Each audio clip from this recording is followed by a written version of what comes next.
Ito na mga kababayan, no. Ang ating Philippine Navy daw may bibilihin na modern radar system.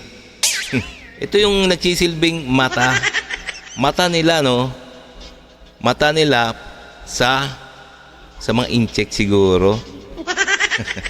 Ay nako, ito ang ating ito ang ating bibigyan na ng reaction kasi ito yung maiinit na balita sa West Philippine Sea na naman. Nakakabuwisit talaga itong itong mga singkit na to, no. Talagang inaagaw nila ang ating sariling teritoryo diyan sa West Philippine Sea. Kaya itong bibigyan natin ng reaction. Okay, no? Kung bago ka pa lang sa aking channel, please like and subscribe na lang muna sa ating YouTube channel bago tayo mag-umpisa. And also please paka-subscribe din kay Kabayan Explain. So si Kabayan Explain, ang kanyang video bibigyan natin reaction kasi ito yung mainit na balita tungkol sa West Philippine Sea na naman. Okay, so umpisa na natin.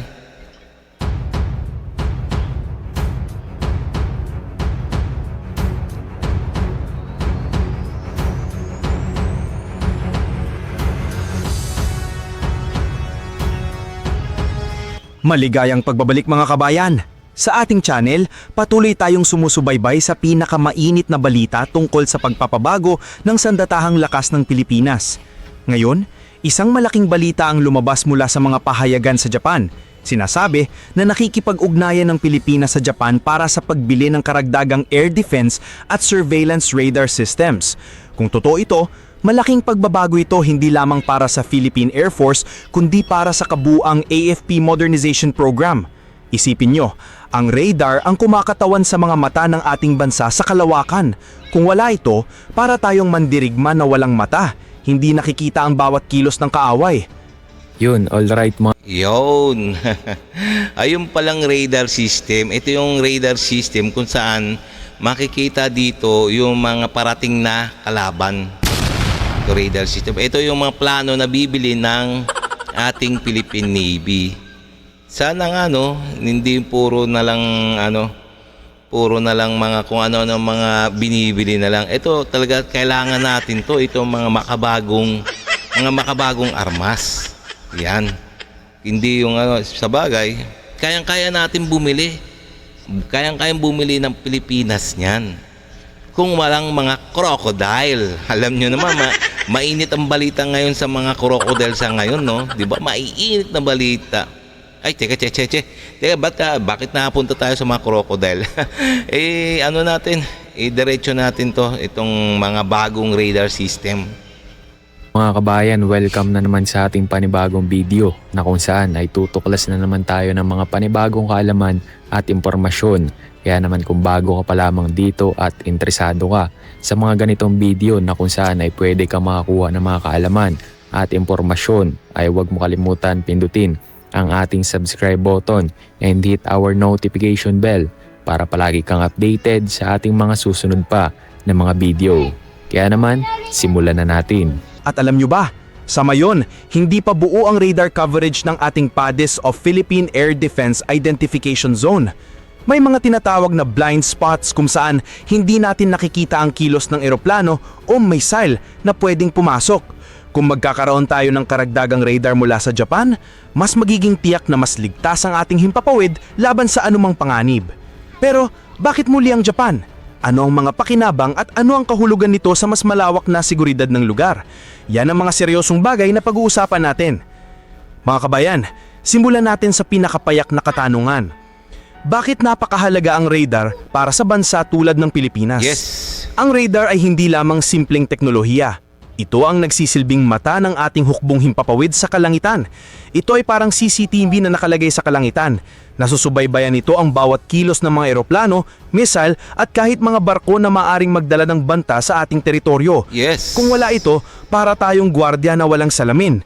Paano ka makakapagbantay kung hindi mo alam kung may darating na kaaway? PADIS at ang mga nakatagong Yes, ayun pala ang trabaho ng radar system. Mata, nagsisilbing mata ba? Noon, ayun ang tinatawag na yung radar system. So maganda pala yan, no? Dapat pala makabili tayo niyan. Hindi yung puro sa mga bulsa ng mga crocodile na lang napupunta. Ay, teka, napunta na naman tayo sa mga crocodile. Diretso uli natin. Punto. Ang Pilipinas ay may tinatawag na Philippine Air Defense Identification Zone o PADIS. Ito ang himpapawid na responsibilidad ng ating Air Force na subaybayan. Ngunit, ito ang issue. Hanggang ngayong, hindi pa buo ang radar coverage ng PADIS.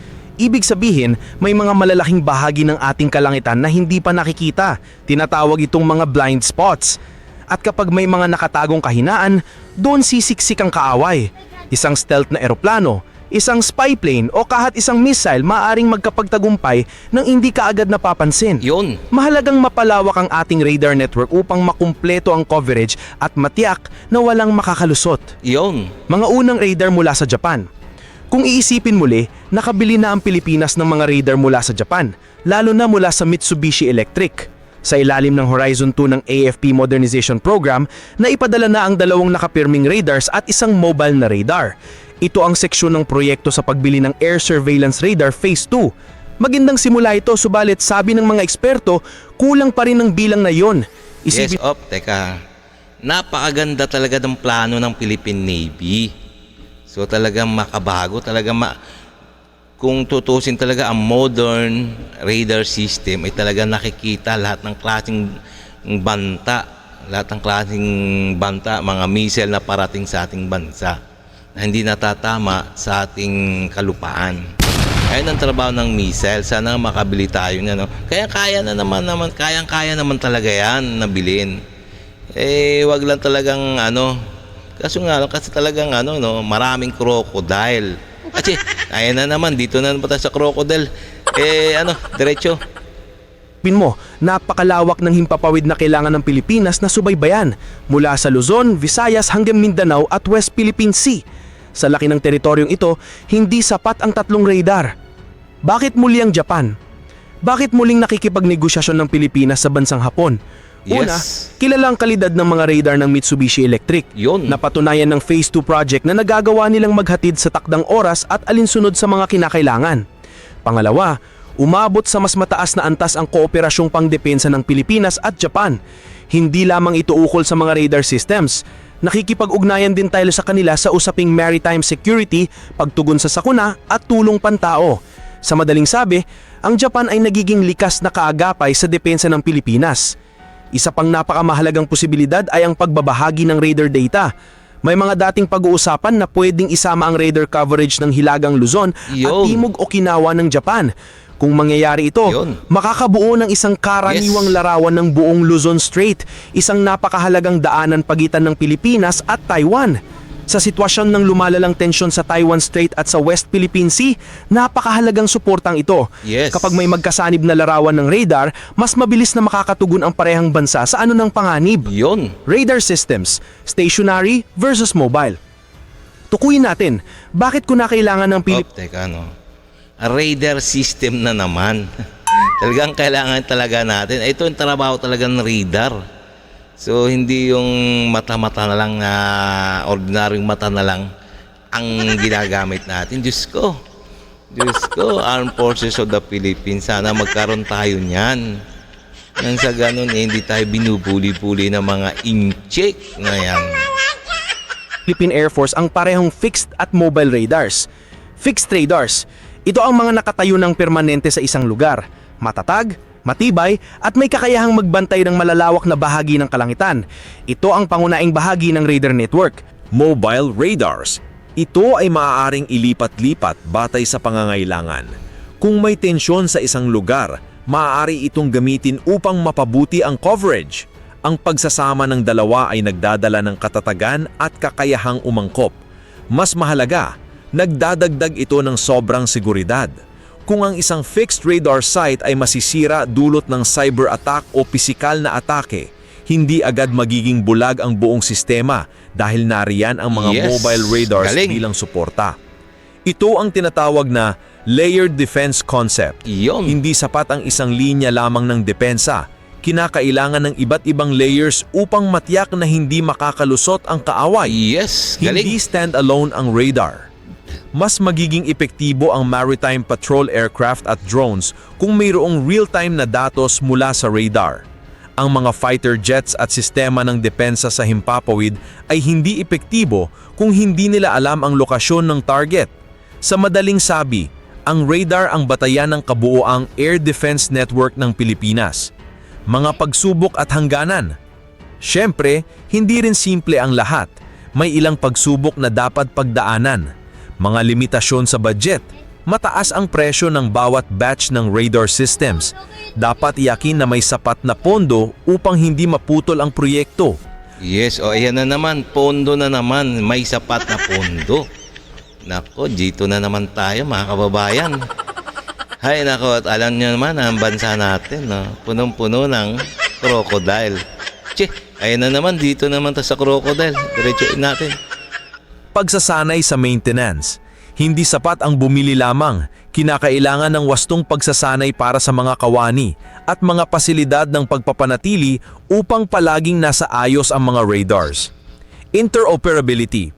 Dapat ang radar data ay magamit hindi lamang ng Air Force kundi pati na rin ng Navy, Army at maging ng ating mga kaibigan tulad ng Japan at US. Ibig sabihin, ang radar acquisition ay hindi lamang issue ng pagbili, kundi bahagi ng mas malawak na plano upang palakasin ang seguridad ng bansa laban sa mga panlabas na panganib. Yes. Mas malawak na konteksto.